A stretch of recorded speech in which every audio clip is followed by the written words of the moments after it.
Bonjour à tous, bienvenue dans nos vidéos. Aujourd'hui, vidéo un petit peu spéciale, vidéo un petit peu coup de gueule par rapport à beaucoup de mails que je reçois où on ne connaît pas réellement, où on ne comprend pas réellement le rôle des abdominaux.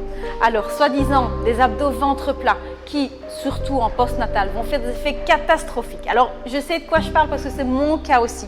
J'ai 3 enfants, j'ai été mal conseillée, j'ai eu des abdos en piteux état et j'ai dû galérer pour les retrouver. Alors aujourd'hui, pour vous en parler, j'ai invité une spécialiste, Maïté Argento, qui est urogynéco, spécialiste des bidous.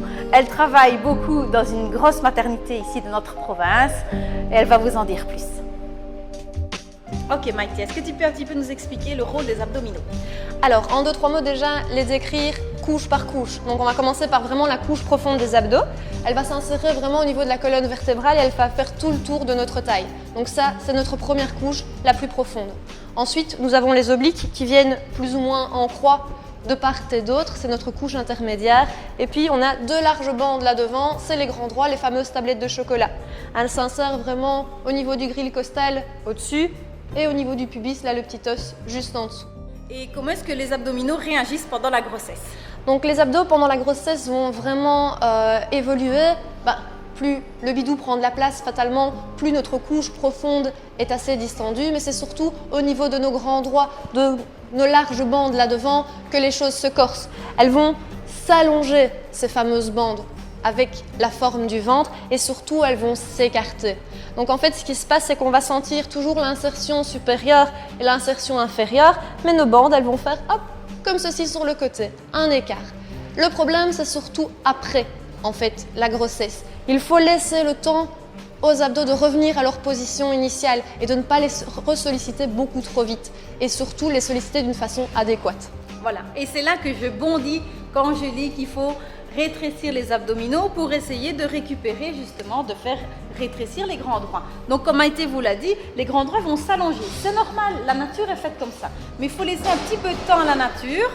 Donc tu vas nous expliquer justement le danger de faire des abdos à rétrécissement.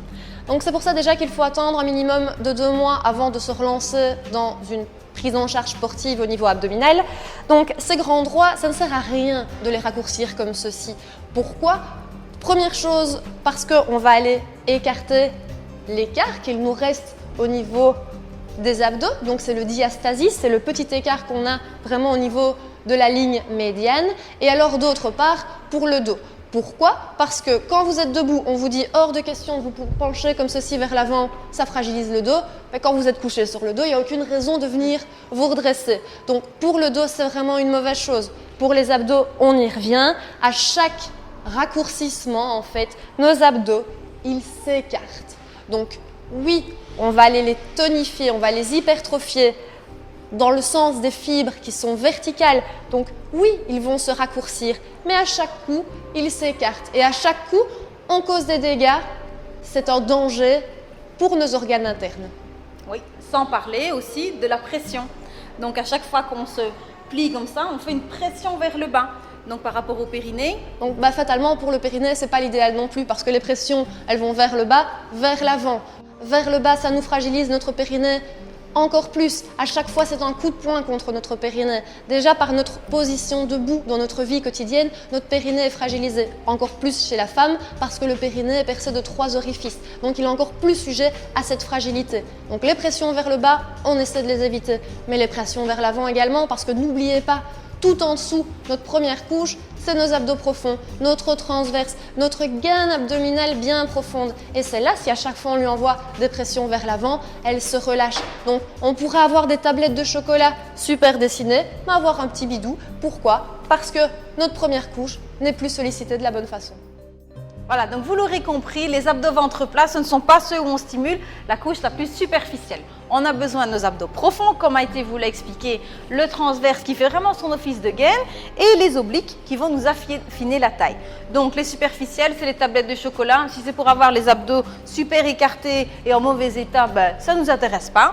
Par contre, ce qui nous intéresse, c'est de passer à la pratique, d'avoir vraiment une vraie gaine qui nous fait l'effet ventre plat et une taille fine. On y va! On est parti. En pratique, on commence avec Jess, super élève. jeune maman, son petit dernier à 4 mois, qu'est-ce que tu peux lui conseiller? On va commencer par la base, simplement rentrer le ventre. On va voir la fausse inspire par la suite. On décrira tout ça après, mais tout d'abord contre-exemple. Alors, simplement, dans cette position, tu vas redresser le menton et réfléchir à ce qui se passe au niveau de ton bas-ventre. Ici, on voit nettement que le bidou sort, donc les abdos grands droits pointent vers le haut. Qu'est-ce qui se passe? Pression vers le haut, pression vers les pieds, vers le périnée. Donc, on va éviter de faire sortir le bidou, mais on va plutôt le rentrer. Alors, donc on va commencer simplement souffler par la bouche, tout doucement et rentrer le ventre. Tu vas rentrer le ventre comme si tu voulais aller remonter le nombril et aller le coller à la colonne vertébrale. Ici, vraiment, on va partir du pubis et on va remonter vers les côtes. Tu maintiens et tu te dis que tu rentres à chaque seconde un petit peu plus fort. Quand tu n'as plus d'air, simplement, tu relâches. Voilà, et donc là, on est dans une respiration abdominale. Elle repart sur l'expire. Tu rentres le ventre, voilà, hop, on remonte. Quand on n'a plus d'air, simplement alors, on relâche. Très bien, et on voit que ça se fait nickel. Bravo Séverine.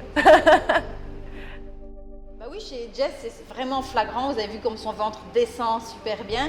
Est-ce que ça ne vous semble pas plus logique, si vous cherchez vraiment à avoir un ventre plein, de faire ce type de respiration et d'abdominaux? On voit franchement la différence par rapport à avant où elle remonte. Le but, c'est pas de faire sortir le ventre, c'est de le rentrer. Et chez Jess, ça se voit très fort. Autre solution pour bien retravailler comme ça les abdos profonds?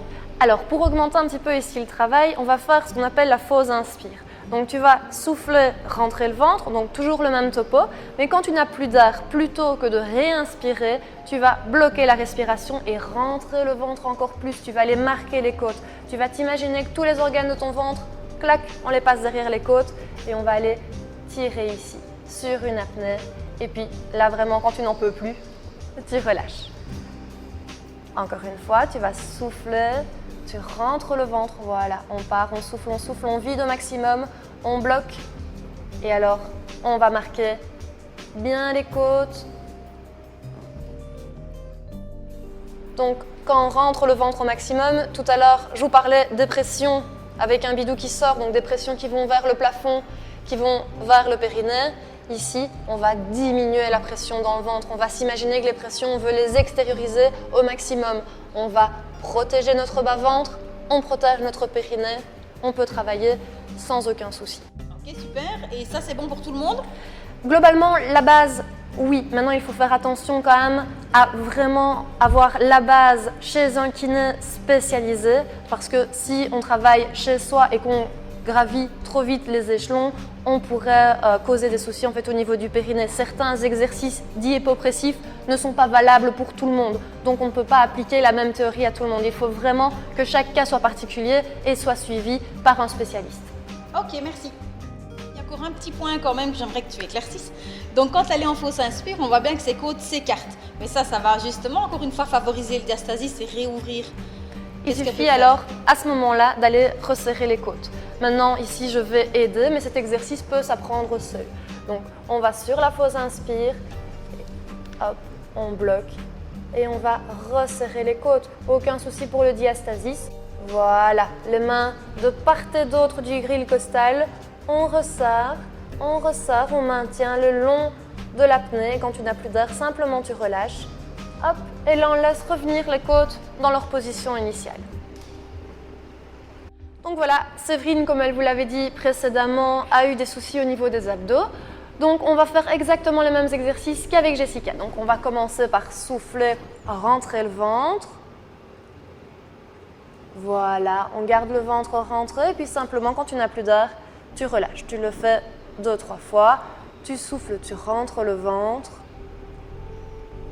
Ok, super. À chaque fois, tu relâches. Encore une fois, tu souffles, tu rentres le ventre.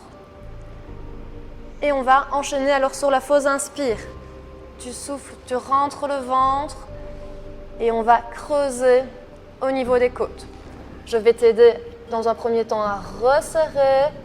Parfait, tu maintiens. Quand tu n'as plus d'air, simplement tu relâches. Ok. Possible de faire cet exercice seul, d'accord? Donc Séverine, tu vas partir sur une fausse inspire et c'est toi, toute seule, qui va resserrer les côtes. Tu souffles, tu rentres le ventre, on part du pubis vers les côtes, très bien, et tu resserres.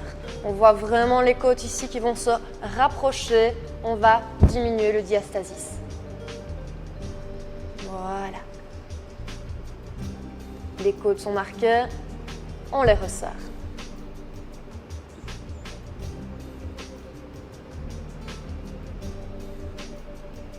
Ok, on resserre les côtes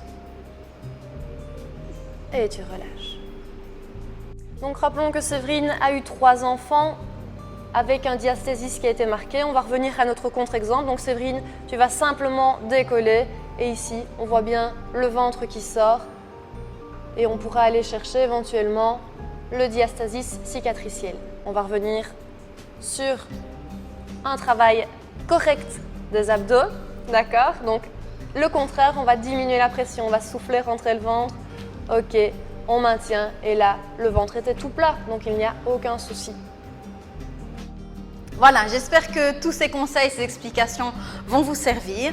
Je vous conseille aussi de réfléchir. Il faut vraiment que votre séance de sport soit positive pour vous, pas que ce soit néfaste. Donc, peut-être se remettre un petit peu en question, pouvoir oser remettre en question aussi son prof éventuellement de sport. Moi, je ne me suis pas remise en question, ça m'a fait des super gros dégâts.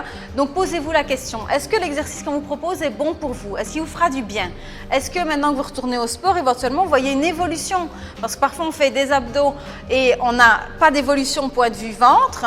Et comme Maïté m'en a déjà parlé aussi, ou alors carrément on a une régression, donc un ventre qui vient de plus en plus fort en avant, ou le retour des fuites urinaires, par exemple.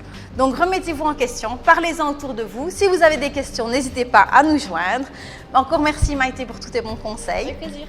Vous avez des questions, vous nous joignez. On se retrouve très bientôt dans d'autres vidéos. Merci, ciao.